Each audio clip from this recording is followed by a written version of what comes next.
ready to rumble. What is up, everybody? You are now tuned in to the Casual Wrestling Podcast, where each and every week I break down the world of professional wrestling for all of the casual fans of the world. Sometimes we're joined by a guest, sometimes we ride solo. Either way, make sure to do your part and hit the like button, as well as drop us a comment on the video version of the podcast. Let us know where you're from, where you're listening at. It is Tuesday, December 10th. It is cold as shit outside, my guys. Feels like we haven't spoken in a minute. These holidays are tough, man. This new schedule's getting it's taking me some time to adjust, to get used to it. Kind of, gotta get in the rhythm of a one live show and one pre-recorded show. There may be some adjusting to that in the future, but I've gotten a lot of positive feedback so far. And that's what I wanted, that's what I was hoping for. Lots of positive feedback, lots of DMs, lots of emails saying we like the flow of the new show. We like this is the content that we were missing, the deeper dive into the world of wrestling. So Thursdays we could hit that live content, but I think there was a lot of people that were missing this. This is what they wanted, man. But I know the holidays have caused a little bit of confusion. We've had a couple people ask what the exact schedule for the Casual channel is. As of right now, me and Mike have put the sports show on pause. We'll re-talk about that in January, see what's up with that. But for right now, you get wrestling on Wednesday. This show posts Wednesday afternoons. You're getting a live show on Thursdays. And then I'm working out the last little bit of hiccups on the secondary pre-recorded podcast, because it was almost just a little too similar to the live show that we're doing Thursdays. So I've tweaked it a little bit. It's going to be its own thing. But right now, we're live on Thursdays. You get a pre-recorded wrestling show on Wednesdays, and then the way the new show is going to work, it's going to break down topic by topic, and it'll kind of fit into the gaps of where there's space to add content. But so we're heading into that time of year, Lauren, where we do wrestling award shows, and I'm going to go about it a little differently this year. I've been invited to go on the Slapping Meat podcast next week. Mm-hmm. They're doing a special year-end award show. Okay. So I'm going to drop my awards on that show. Okay. And then the following week, we can discuss my awards. All right. That's kind of how we'll handle awards this year. I just, it's a lot of work to go through and research everything and make picks and stuff like that. So I think that's the best way to do it, right? Yes, sir. We've got an exciting weekend of wrestling ahead of us, guys. Pretty exciting, I'd say. Saturday night main event is taking shape. We got Jesse the Body Ventura returning to commentary. I'm not really sure who that's for. I guess it's a play at nostalgia. I guess there are people still watching wrestling old enough to remember Jesse the Body Ventura. But, I don't think the kids know who Jesse is. I don't have a strong history with Jesse, so... yeah, I guess Jesse will pop some of the fans, but it's interesting, right? I asked the question the other day. Does Jesse know the product? Has he kept up with it?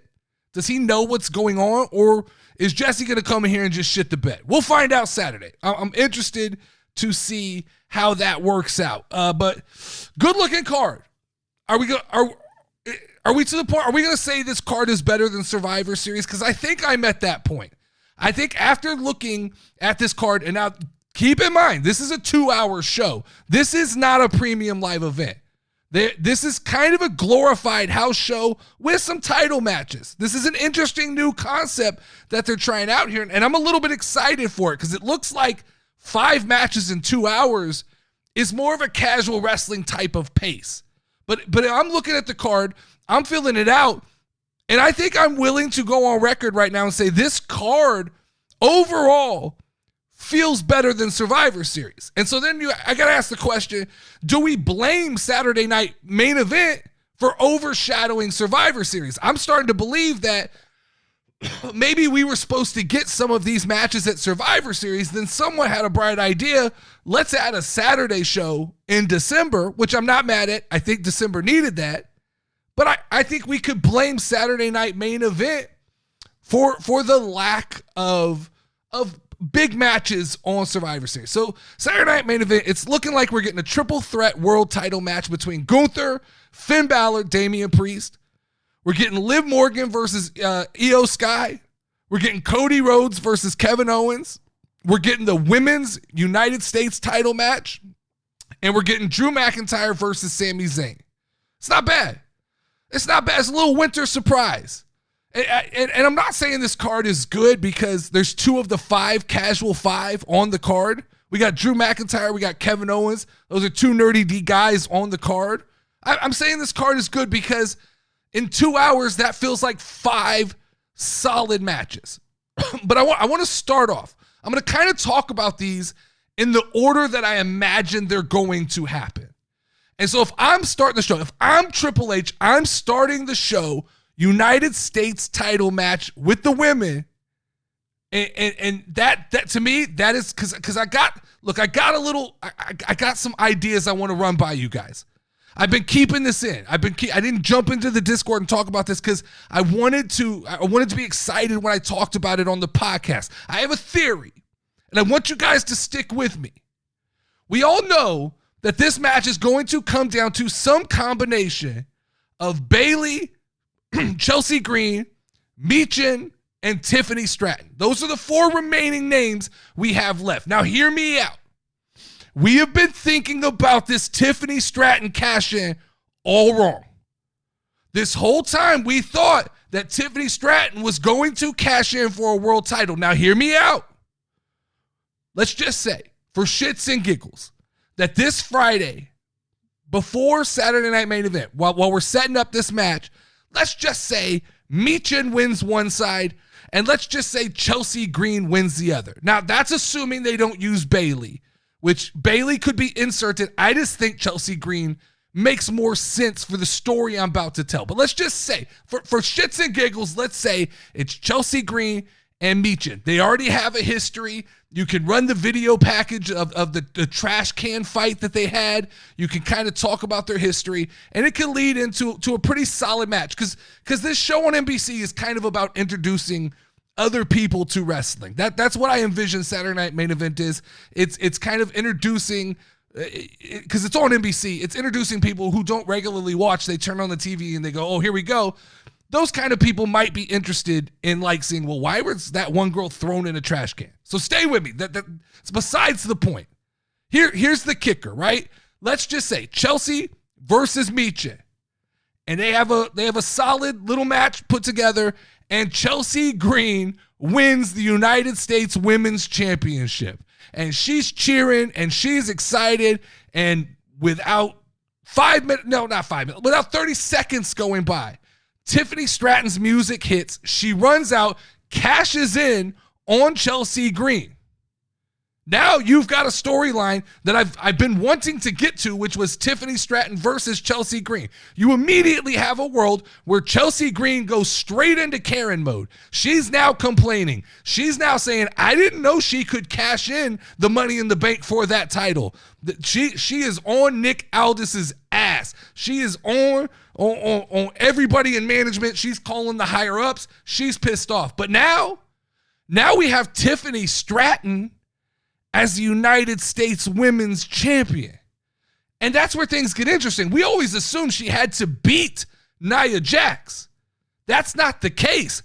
We could continue running this story with Nia Jax and Tiffany Stratton now with them both champions. And the way that this transfer window thing is playing out, where some of the Raw stars are going to go to SmackDown, some SmackDown stars are going to go to Raw, I think that there's a world where all of these titles start flipping and Tiffany Stratton takes the United States Championship to Monday Night Raw so she could be with her man, Ludwig Kaiser. That makes sense to me.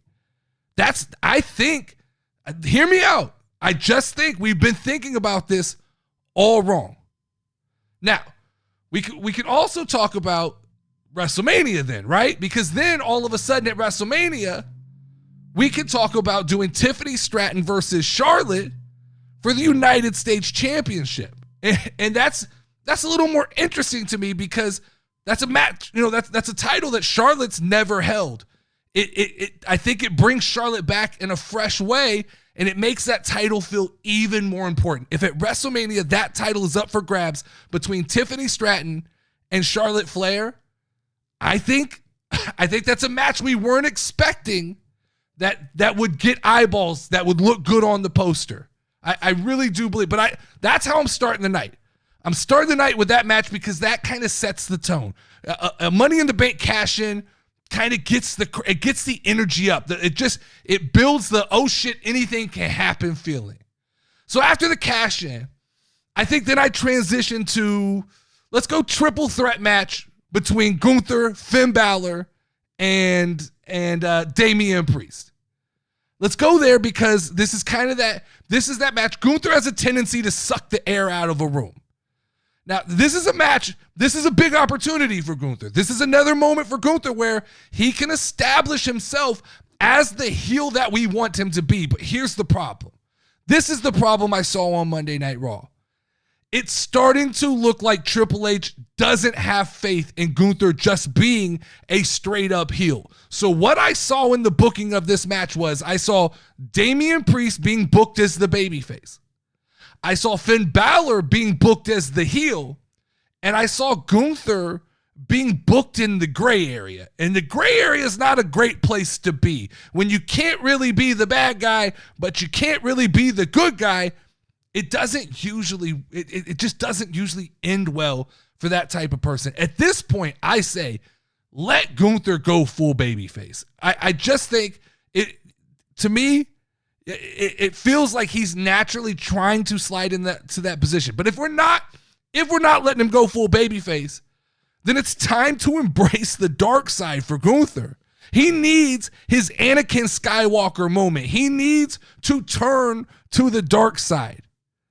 Now, this match probably will entertain. Gunther usually does well in triple threat matches. Now, the last couple months, he sucked the complete room out of the air. But I have a little more faith because I think this pairing is a little more interesting to me. Because you have Damian Priest and Gunther who have shown they can have a good match. I just don't think they can keep running it back. So now you add a spark plug into this match, which is Finn Balor, high energy guy. Really, I kind of liked the back and forth between him and Gunther and him and Damian. I like the kind of logistics of this match. I think he provides excitement in this match where, like I said, Damian Priest is a serviceable guy. Just depends on the night. One night he's going to get stuck in the ropes. The next night he's going to show up and show out. Gunther, 50-50 guy, right? He's going to suck the air out of the room or is going to have like a Drew McIntyre Sheamus type match. But the truth is, to me, I think that Gunther may fall victim to the transfer window that we were talking about earlier. I think that Gunther may be switching over to SmackDown. I think that Gunther may be given the opportunity. I think SmackDown's becoming the B show. I really do. I think you're going to see Netflix kind of carb load. It's going to have all the main guys, and I think you're going to put Gunther over here on SmackDown. You're going to put some other people on SmackDown, and then it's sink or swim for a guy like Gunther. He's going to have to show up. That's the real. And I know that pisses the IWC off when I say that. There's so many people who have this like inherent love for Gunther, but explain to me in the comments, what is there to love about Gunther? Someone's got to explain that to me. So after that match, I jump immediately to Liv Morgan and Io Sky. This is that middle of the road match. This is match number 3. It's not going to need a lot of time. This is your IWC service match. I keep seeing all over social media, I keep seeing the IWC scream, Io Sky better win this match. What? Io Sky is going to win this. It's time for her to be What? I've got bad news for you guys. That's not happening. Liv Morgan's reign ends one way. There's one way Liv Morgan is losing the title, and that's to Rhea Ripley, the ultimate revenge. And I still believe that I think they're planning on milking this thing all the way to WrestleMania. They're going to give Rhea Ripley a big win the title at WrestleMania moment. Yeah, so I don't get the hype. I've said this in the Discord numerous times. I don't understand the hype of Io Sky. And maybe I'm the outlier in this conversation. Like maybe the IWC is right. because I even see some casual fans that kind of buy into the Io Sky hype. But here's my thought process, right? Number one, she's way too little. And I know everybody hates when I start bringing up the way too little argument, but she's just way too little. She doesn't, and when I say little, it's not just in size. It's in aura. It's in personality. It's in, and maybe this is because of like the language barrier, right? Maybe she can't cut a promo that makes her feel big. But in a world, and physically too, she is too little physically. Like in a world where Rhea Ripley, Raquel Rodriguez, Bianca Belair, and Jade Cargill exist, I have a hard time believing that Io Sky can overcome all of those odds on a regular basis. It's just hard for me. I know the IWC loves her. I just don't see the path that leads her back to being a world champion again. Not with all the commercially viable options that exist in the women's division right now. I don't, especially while Shinsuke Nakamura is holding the title, I cannot see a world where WWE puts two of the major titles on non-English speaking champions. Now I know I've been told we're heading to like Japan or something like that. Maybe that's the plan. Maybe the plan is we appease that fan base. I just don't see the world where that makes sense to me. So I have Liv Morgan winning this match. So that leaves us with Sammy and Drew, which this is to me, when you're in a 2-hour show, this is a time cushion spot. This is not going to be a long match. I think Drew's going to win. It's just a matter of how much time do they give them? How fast does Drew get the job done?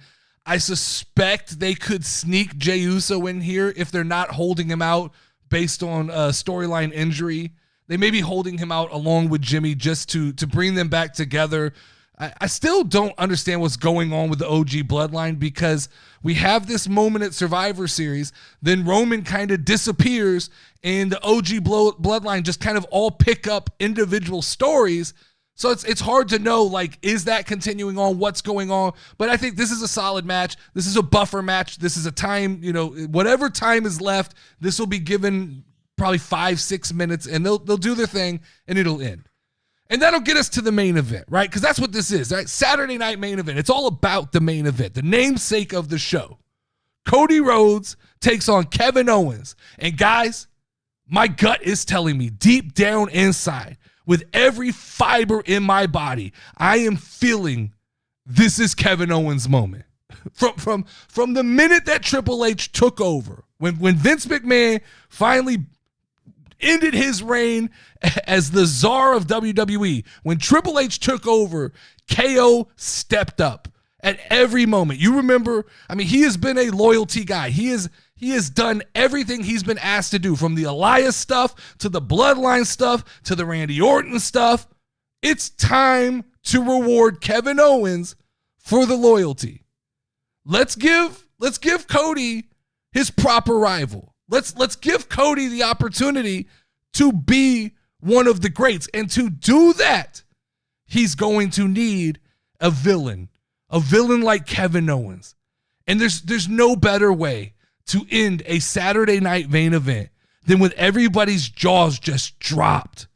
Like that is how you want that show to end.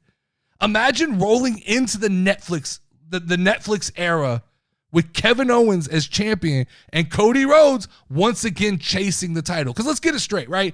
With this transfer window open, the big names, Cody Rhodes is going to Netflix, right? Which means Kevin Owens should go to Netflix, which means Roman Reigns is going to Netflix. These are the big boys. These are the big dogs. They're going to play in the big swimming pool.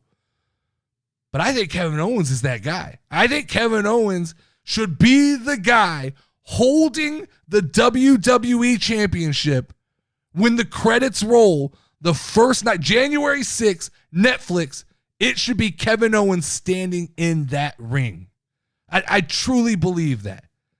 I look, at this point, I'll go on record as saying I will be genuinely disappointed if Kevin Owens doesn't win. And not just because I'm a fan, But because of the opportunities that this story can present, I will be disappointed because a guy who chose not to jump ship, a guy who showed loyalty, a guy who every step of the way has put blood, sweat, and tears into these stories is not given the opportunity. So let's talk about Cody Rhodes for a minute. Let's talk about Cody Rhodes as WWE champion, because I think the compare and contrast is here. I'm told by the IWC all the time, no chance Kevin Owens wins. Well, why? What Cody needs this. Cody needs this more than Kevin Owens needs this. I'll go on records. Cody Rhodes is on life support as a WWE champion. We're not talking about him being a GOAT. We're talking about this guy barely treading water as a WWE champion. And I have facts, right? Who has Cody beaten? What story has Cody had of any real consequence? Is it AJ Styles? Is it Solo Sikoa?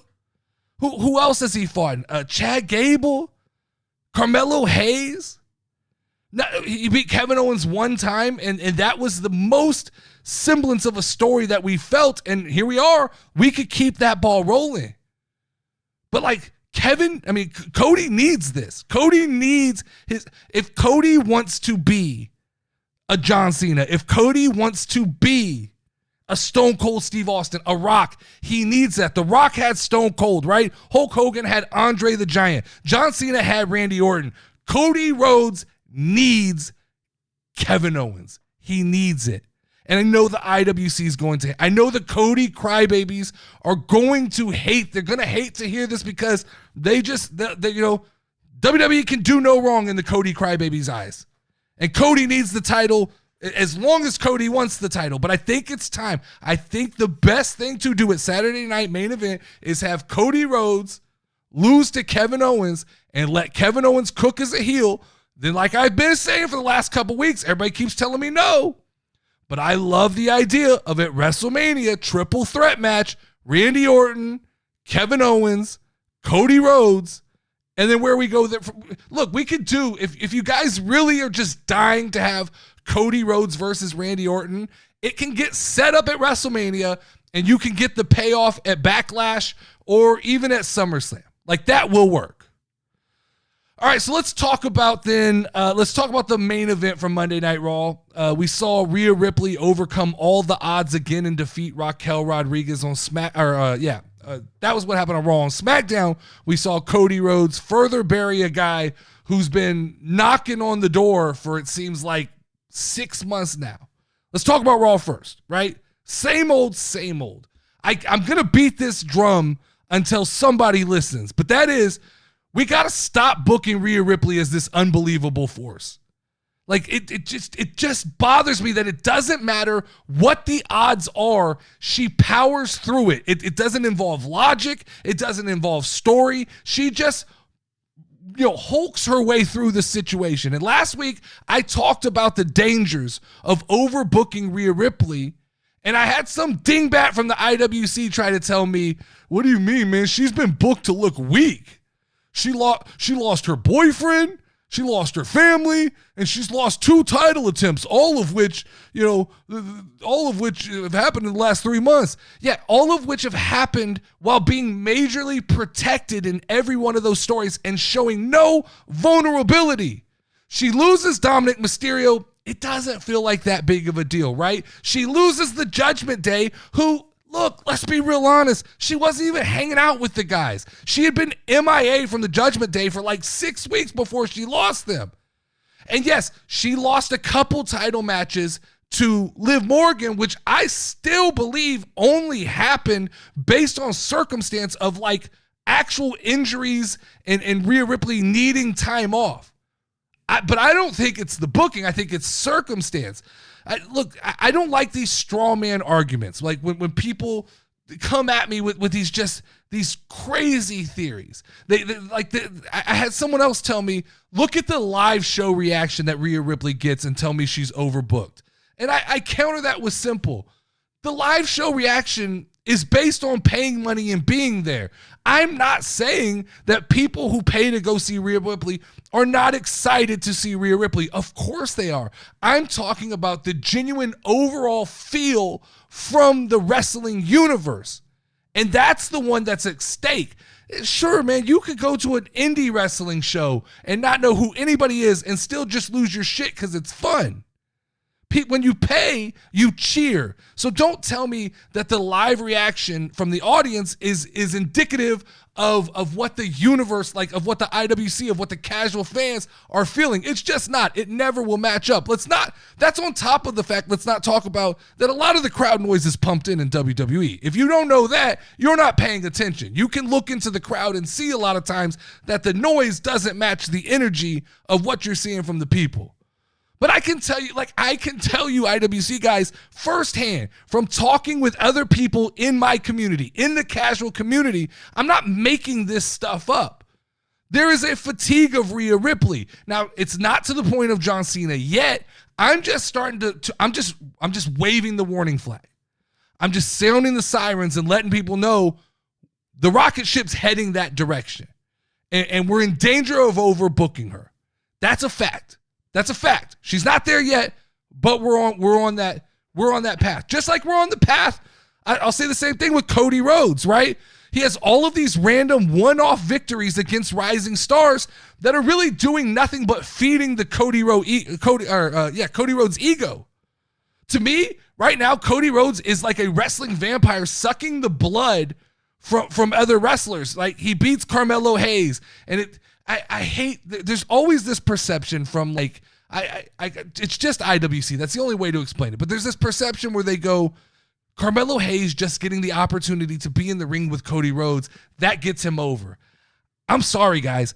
That's not how casual fans view the product. It's just not, right? We don't go, oh my God, this guy got in the ring with Cody Rhodes. We should respect him. We just see wins and losses. We see him get in there, get beat by Cody Rhodes, and the way we take that perception is, all right, Carmelo's now lost twice to Cody Rhodes. He's not a guy who can get the job done. And so it feels like, to me, you put Cody Rhodes in the ring with a guy like Chad Gable, I just don't love that look. It just, to me, every time Chad Gable gets in that ring and loses, I go, what are we doing, Triple H? What are we doing? We could have found anybody else to take that loss. And we go with Chad Gable? Eventually, I keep saying this, I said it earlier, Cody Rhodes is going to have a story that lasts multiple months, multiple premium live events, a story that grows legs. It has peaks, it has valleys, it has emotional moments like he had with Roman Reigns. The Roman Reigns Cody Rhodes stuff was great. Even the Cody Rhodes Seth Rollins stuff was great. But ever since Cody became champion, he's just had these one-off bullshit sideshow feuds. It feels like it's getting rarer and rarer that he main events premium live events. Because I've seen the press documents from Saturday Night Main Event. They're very, very careful about not calling this a premium live event. So that means, I don't remember the last premium live event that Cody Rhodes main evented in a world championship match. You guys are going to have to tell me that.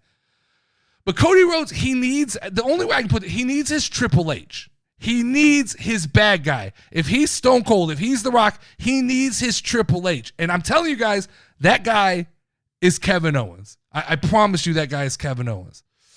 There's just a couple other things I want to touch on before I bring Lauren in here. Shout out to DIY. I liked the heel turn. I think the SmackDown Tag Team division is finally progressing into the right direction. Let's get the Street Profits involved. Let's mix it up a little bit, but I like where that's going. Shout out to the Motor City Machine Guns. You came in, you got your pop, but now it's time to let the OG WWE boys hold those titles and have some fun. More importantly, though, I want to take some time to have a real I told you so moment. To have a real I fucking told you guys moment. Hey, IWC. You remember for the last couple of months how I've been saying that the Wyatt Six were cooked? They're done? And that Triple H gave up on them? And you guys kept telling me, no, that's not what's happening. You just don't understand it. They're so over. Have you seen how the crowd reacts? Well, guess what, boys? You got your proof this week. Allow me to present the IWC with the top 5 things that prove Triple H doesn't believe the Wyatt Six can get over. Starting with number one. The entrance theatrics have been cut back dramatically. They used to get these long, drawn out, just ridiculous entrances where they could, they all kind of got to shine on their way to the ring. Not this week. This week they got to come in, pull the mask off, and run straight into a fight. That doesn't say that they're over.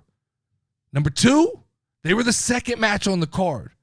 Now, I don't know if everybody knows, the second match on the card, that's a cool down spot. That's not a feature spot.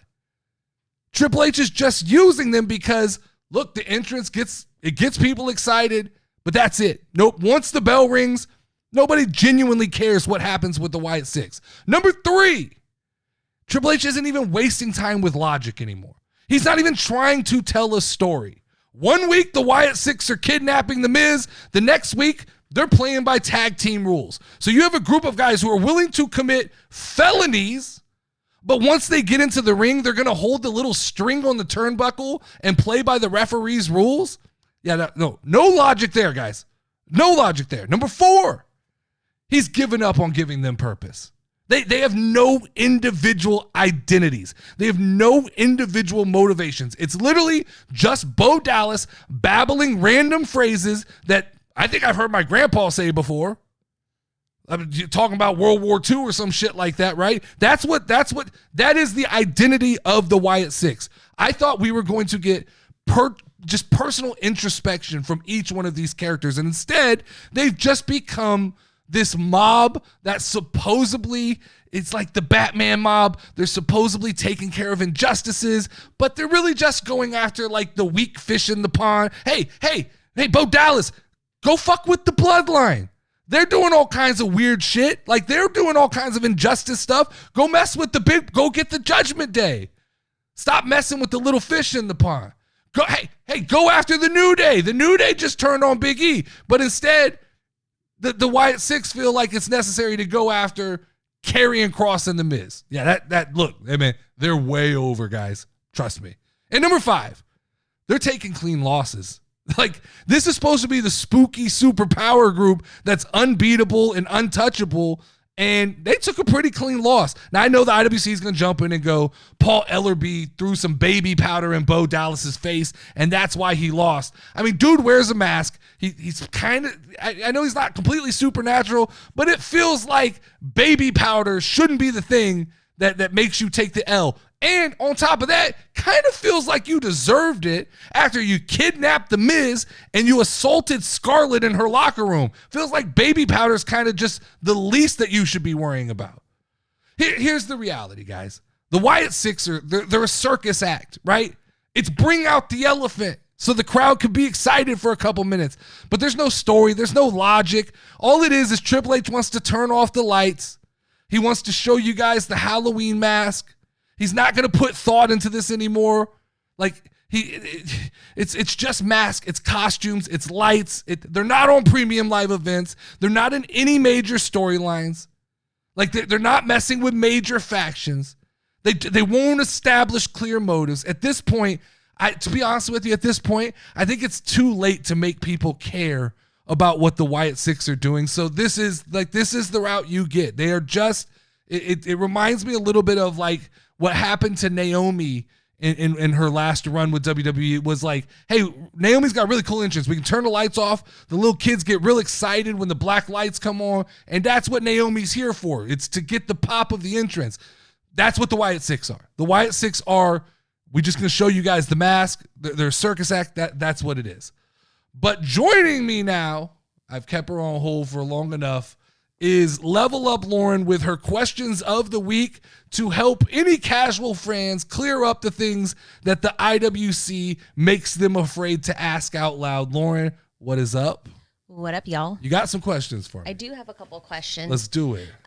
So my first one was, you were talking about Michin versus Chelsea Green. Yes. Right? And Chelsea Green winning. Sure, yeah. So that then Tiffany could essentially beat Chelsea. Yeah, cash in for the United States Women's Champion. I think it would be fun. I think the idea is, who's better to win the title for like 30 seconds, get cashed in on. Yeah. Then like that next week is just like completely complaining about it, which starts a storyline. Tell me right now that a storyline between Tiffany Stratton and Chelsea Green is not everything you're living for. Oh yeah, definitely. Like that is which it made me think, like, could Chelsea Green be an actually good superstar champion? Yeah, 100%. Like, why haven't they given her that opportunity is my question. I don't know. Like, I know you're not like an expert. I think it's like, by the way, I am an expert. I mean, you're but an expert. no, I mean, I don't know. I think it's just the way the stories are played out. I think Triple H has a storyboard, and I think, look, if this plays out the way I said it did, then this is the right story. This is going into until Charlotte comes back. You can run Tiffany Stratton versus Chelsea Green for that title for a hot minute, and they will be interesting on a week to week basis. Yeah. So, like, then it made me think, too, like, of Nikki Bella, right? Sure. Something about Charlotte Green. Chelsea Green. Chelsea Green reminds me of Nikki Bella. What would be the big difference between the two? What do you mean? So, like... Talent that surrounds them. It's talent that surrounds them. So Chelsea Green's better than Nikki Bella. So I was going to ask, like, but it's talent that surrounds them. Nikki Bella so great? There was nothing. I mean, she was perfectly fine, but there just wasn't the same level of talent around Nikki Bella that there is in WWE while Chelsea Green is here. I understand that. I'll stand on that all day. The amount of people that were in there were different than, like, right now. There's so much talent that you can't just shine just because you're a little bit better, or maybe you got a little bit more personality. Yeah, like Chelsea Green has every intangible. I think Chelsea Green's biggest problem is she's too good at not winning. Like, does that make sense? Like, you said that about Dolph Ziggler one time. Sure, yeah. But with Chelsea, like, she's more fun when, like, so winning that title and then having it taken away from her is going to make her so much more relevant than winning that title and holding that title. True. I'm going to jump. And that's a compliment, by the way. Oh, no. I agree. It means that, like, no matter what, you're still relevant. I think it means something when, you know, like, break the fourth wall, but the titles are bullshit, right? They're just made up awards that are given to people. The fact that Chelsea Green can be more relevant without the title, I think that's every wrestler's dream. Agreed. I mean, we have a couple of champions right now that we still feel are relevant, which would be like Gunther. Yeah, right. Sure. You were talking about Gunther and stuff like that. Let's see what I have. Why don't you think that he really hits as a heel? Like, what is it about him? Like, why can't he do it, in your opinion? So, at this point, I don't know if it's a Gunther thing. I don't know if it's a Triple H thing. I don't know if it's a creative thing. He walks up to the line, and he just won't step over the line. But by that line, I mean, you're going to have to say a couple nasty, mean things. You're going to have to cross the line of where people kind of go, oh, my God. It's like MJF, right? Yeah. MJF runs past the line. And it gets all the IWC going, oh, shit, he couldn't work in WWE. He's too edgy. Gunther needs like 1/10 of what MJF has because Gunther has all the other intangibles, right? He's got the size. He's great from bell to bell. He's great. He seems on paper like the perfect champion heel. He like I said, he needs 1/10. If he could bottle 1/10 of what MJF had and on a microphone just go a little too far where we all go, oh, shit, he said that. Because it's everything that Gunther says, almost, it's like nursery rhyme, right? It's like, it's the expected kind of Mother Goose fucking, oh, I'm better than you.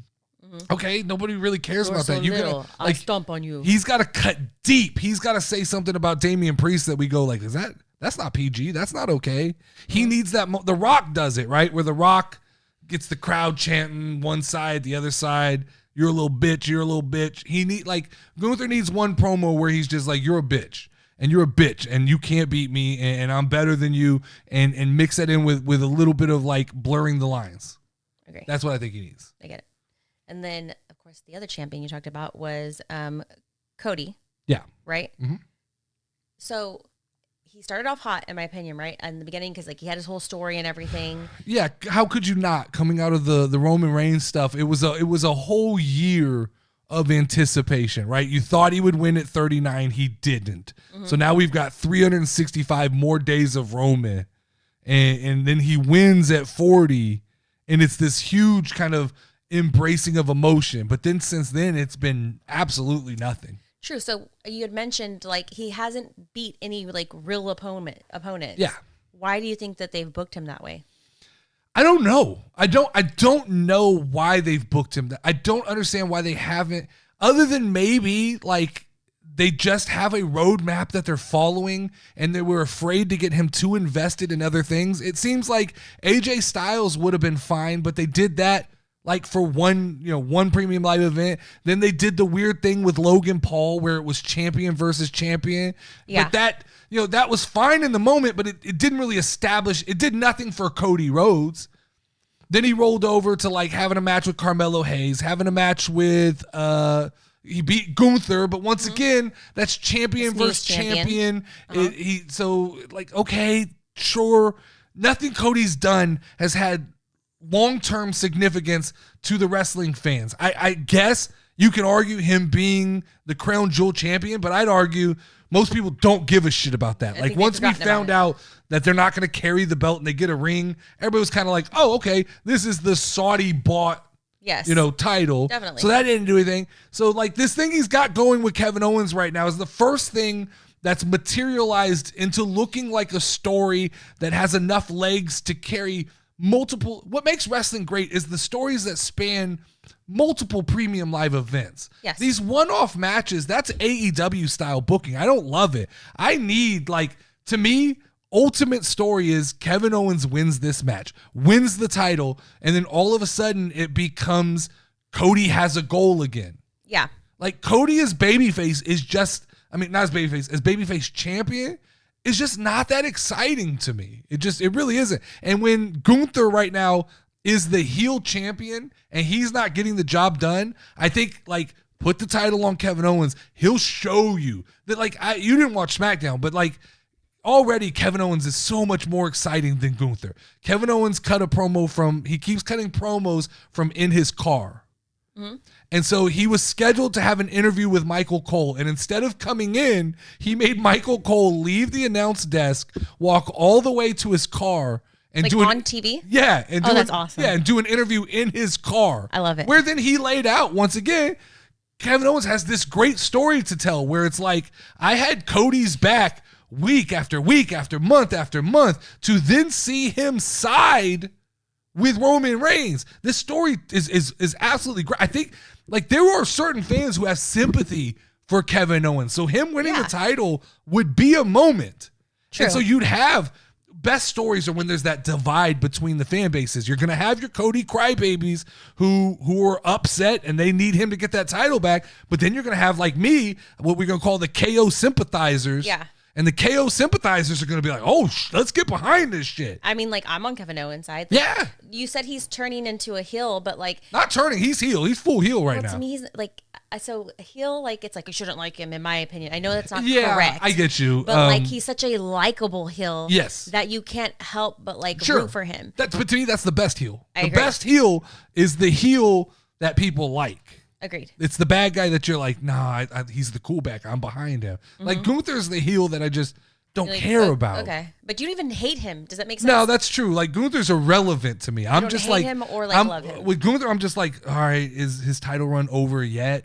That's kind of like what I'm doing with Gunther. Which then kind of leads me into like Rhea Ripley, that you said like she's coming back and like they're just creating this unstoppable kind of like storyline for her. But who is going to be the one who stops Rhea Ripley? Like where does that story end?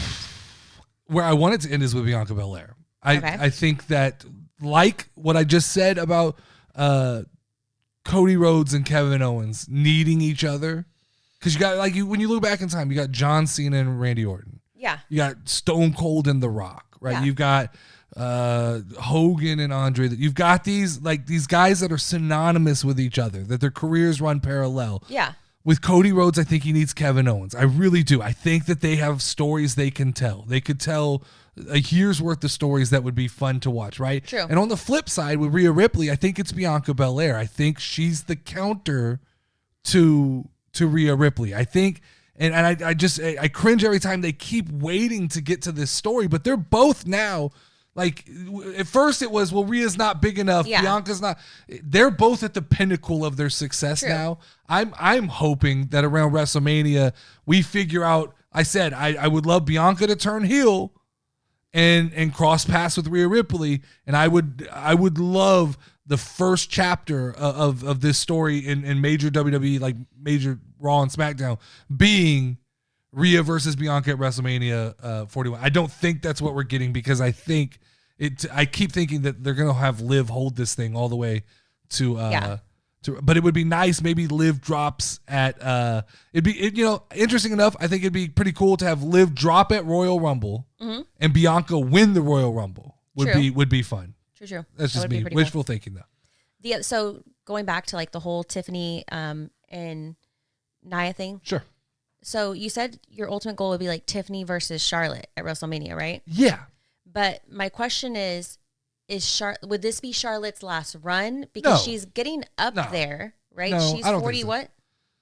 47? I think she's like a year older than me, or a year younger than me. So she's like 48? Oh, 48. Damn, oh my how God. old do you think I'm I making her am? 48. I don't even know how old she is. I think she's 37? Okay, but she's in her 40s. She's almost 40, yeah. 38? Maybe 38, 39? I think I don't know. I have to look it up. She's in that range. 36, how many more 37, years 38. does she have left in here?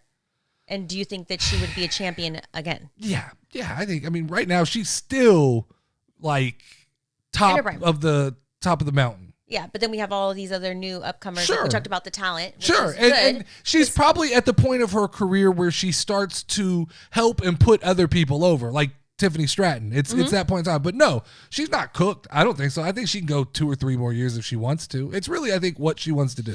Yeah, that's what I think. And then my last question, or my last little tidbit, was about the Wyatt Six. I know you talked about their entrances getting shorter. Yeah.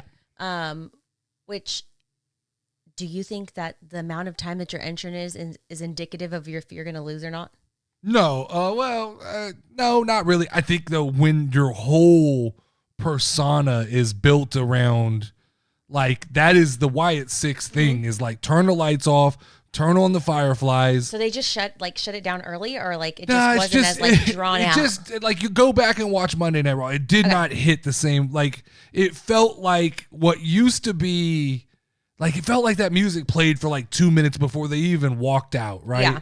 And there used to be just spotlights and things like that. Whereas there was a rocking chair and there was a lantern on the rocking chair, but it didn't. They got to the end of the ramp pretty quickly. They ripped the mask off and it was go time. And that's second match of the night, which means they didn't, like, they were told, you got this much time to get in there and get this thing. And then on the kind of on top of that was the minute they got in the match, commercial, which to me is always a bad sign. If like, we're going to feature your entrance and then not your wrestling. Now that you're wrestling, let's go to commercial. That to me is never a good look. Do you think that this is like a breakup time for the Wyatt Six? No. I think that this is exactly what me and We Too Deep have been saying. They're not here to tell stories. They are a circus act. They're here to, hey, it's what happened kind of with The Undertaker at the end of his career, right? You're going, it's a spectacle. You can tell your girlfriend, this is going to be a really cool moment. I don't know why the fuck they're here, but these dudes wear these creepy masks. They're going to turn the lights off. They're going to play this music. They're going to come out. They're going to fight. And you're not going to know why, but you're going to remember this. To me, that's what they are. I don't think they're going to be figured into any title pictures. I don't think, like, they're not looking at, some people said they were looking at Bo Dallas as like the next Bray Wyatt. No, this is a Bray Wyatt tribute band, which is nothing wrong with this. This is where I always said I thought they should be. Yeah. But it was the argument that, like, no, they're over. The crowd loves them. Triple H is, they're going to be used sporadically. Yeah. No, they're not. They're being used simply for their shock value. Sure. That's it? That's what you got? Yes, sir. That was it. All right, let's jump into 20 questions. Let's get out of here. I don't have any tweets this week. All right. You got your person. I have my person. You know what roster they're on. No. Oh, no. Kind of, maybe. Warren, I told you I'm going to print you a roster sheet with both sides, although we're about to have some flip-flops here, so I may wait a couple weeks. So, I know who they are, but I couldn't find them on the official roster, and I know that they are part of WWE. Wait. That scares me. Did you find them? Yes, but it doesn't signify which brands they're on. That makes this so hard. You know that, right? Not really. I believe in you. I believe in you. I have 10 questions to find somebody that we don't know. Because, like, my first question is going to be male, female. Is it male? No. So it's a female. Mm-hmm. I gotta challenge you a little bit, see? And we don't know if they're Raw or SmackDown. No. Okay, so let's go hair color then. Are they blonde? Yes. Are they American? Yes. Is this person currently injured?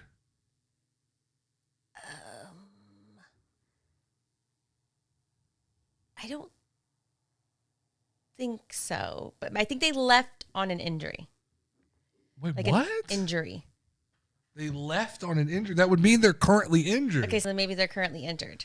This is not. It's okay. Just go for it. Go for it. So because I was trying to eliminate Charlotte, Carmella, Alexa Bliss. Why did all of those leave on injuries? I mean, here we go. Because I think, okay, did this person used to carry around a scary little doll? No. I thought you were going to go Alexa Bliss because being pregnant's not an injury. It's not, but. That's 5. Has this person wrestled this year? No. 6. Yeah, that makes this hard. I don't think they wrestled this year because they were on a break. So the people that you named before, they all left on injury? Wait, hold on. Is it one of the people I just named? Maybe. That's 7. That can't be maybe. It is. Okay. Okay. So it's either Charlotte or Carmella. I guess, so what am I on, 7? Yeah. I can narrow this down easy. Okay. So is this person married to Andrade? Yes. Is it Charlotte? It is Charlotte. You got it with one question left. Okay. So did she leave on injury? Yeah, she's hurt. Like she really is hurt. Yeah, she's legitimately hurt. Hurt. No. She's hurt. She's hurt. I believe she fucked up. Did she get hurt before she got married? Yeah, I think so. Or did she get hurt? I don't know. But I know she's hurt because she's rehabbing. So she's hurt. See, I thought that the hurtness was part of the storyline, so then I wasn't sure. So then I wasn't if she was like really hurt, but she wasn't officially on either. I don't roster. think she's been drafted. Yeah, she wasn't. I think so. When they did the draft, I think she was hurt. I don't think she was drafted, and she wasn't even on the like undecided list. Yeah, so I thought maybe I was crazy, but like gave you a little bit of challenge. No, you're correct. I believe that was the correct way to do that. Got lucky then. Yep. You named it, you know. Yeah, little cheat. You shouldn't. You gave it away by keep asking. You keep hinting it. So then I question myself. Like, am I telling him the right thing? Is that wrong? I don't know. I guess so. No? That's all we got for you guys this week. Make sure to check out the live show tomorrow night, and we'll have. What time? It's at 9 o'clock, 9 p.m. Central Time. That's what time we do the live show. And we'll be doing the sound game and those other fun games that we played last week. Very excited. Other than that, I'm Notorious Nerdy D. That's Level Up Lauren. Go ahead and ring the final bell. Ding, ding, ding, ding, ding, ding, ding. We knew it. Living on the wrong side of a bullet.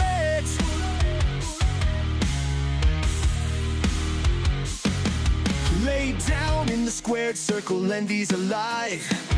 Time is ticking, but we'll always survive. From Texas to the big leagues, we bring the sound. No IWC, only casuals around.